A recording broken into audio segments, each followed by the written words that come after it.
നമസ്കാരം. അന്തരിച്ച യുവജന നേതാവ് പി ബിജുവിന്റെ ഓർമ്മയ്ക്കായി തലസ്ഥാനത്ത് വിഭാവനം ചെയ്ത റെഡ് കെയർ സ്മാരക മന്ദിരത്തിന്റെ നിർമ്മാണം 5 വർഷം പിന്നിട്ടിട്ടും പൂർത്തിയാക്കാനാകാത്തതിൽ ഒടുവിൽ ഓർഗനൈസേഷന് വീഴ്ച പരസ്യമായി ഏറ്റുപറഞ്ഞ് ഡിവൈഎഫ്ഐ തിരുവനന്തപുരം ജില്ലാ നേതൃത്വം. പുസ്തക വിൽപ്പന, ബിരിയാണി ചലഞ്ച്, ആക്രി വസ്തുക്കളുടെ ശേഖരണം തുടങ്ങി വിവിധ മാർഗങ്ങളിലൂടെ ലക്ഷക്കണക്കിന് രൂപ പൊതുജനങ്ങളിൽ നിന്നും പ്രവർത്തകരിൽ നിന്നും സമാഹരിച്ചിട്ടും നിർദ്ദിഷ്ട മന്ദിരം യാഥാർത്ഥ്യമാക്കാനായിരുന്നില്ല. മെഡിക്കൽ കോളേജിന് സമീപം രോഗികൾക്കും കൂട്ടിരിപ്പുകാർക്കും ആശ്വാസ കേന്ദ്രമായി ഉയരേണ്ടിയിരുന്ന കെട്ടിടത്തിന്റെ നിർമ്മാണം വഴിമുട്ടിയ സംഭവം സംഘടനയ്ക്കുള്ളിൽ വലിയ പ്രതിഷേധങ്ങൾക്കും വിമർശനങ്ങൾക്കും ഇടയാക്കിയിരുന്നു. ഇതിന് പിന്നാലെയാണ് തിരുവനന്തപുരത്ത് നടന്ന ജില്ലാ സമ്മേളനത്തിൽ അവതരിപ്പിച്ച സംഘടനാ റിപ്പോർട്ടിലൂടെ നേതൃത്വം വീഴ്ച സ്വയം വിമർശനപരമായി സമ്മതിച്ചത്. 2020 നവംബറിലാണ് കോവിഡ് ബാധയെ തുടർന്ന് ഡിവൈഎഫ്ഐ സംസ്ഥാന ട്രഷററും CPM ജില്ലാ കമ്മിറ്റി അംഗവും യുവജനക്ഷേമ ബോർഡ് വൈസ് ചെയർമാനുമായിരുന്ന പി ബിജു വിട പറയുന്നത്.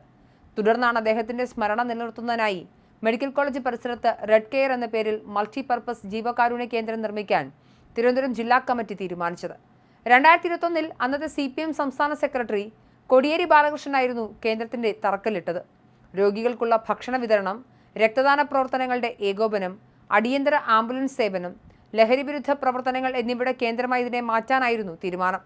പദ്ധതിക്കായി യൗവനത്തിന്റെ പുസ്തകം എന്ന പേരിൽ ഷിജു ഖാൻ എഡിറ്റ് ചെയ്ത പുസ്തകം 300 രൂപ വിലയിട്ട് വിറ്റഴിച്ചും റഹീമിന്റെ നേതൃത്വത്തിൽ കലണ്ടറുകൾ ഇറക്കിയും എല്ലാ മേഖലാ കമ്മിറ്റികൾ വഴിയും വൻതോതിൽ ഫണ്ട് സമാഹരിച്ചു. എന്നാൽ തറക്കല്ലിടൽ കഴിഞ്ഞ് തുടക്കത്തിൽ നടന്ന ചില നിർമ്മാണ പ്രവർത്തനങ്ങൾക്ക് ശേഷം പദ്ധതി പാതി വഴിയിൽ നിലയ്ക്കുകയായിരുന്നു.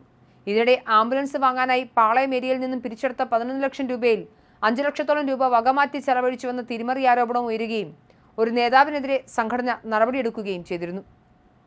പിരിച്ച പണത്തിന്റെ കൃത്യമായ കണക്കുകൾ പുറത്തുവിടണമെന്ന ആവശ്യവും ശക്തമാണ്.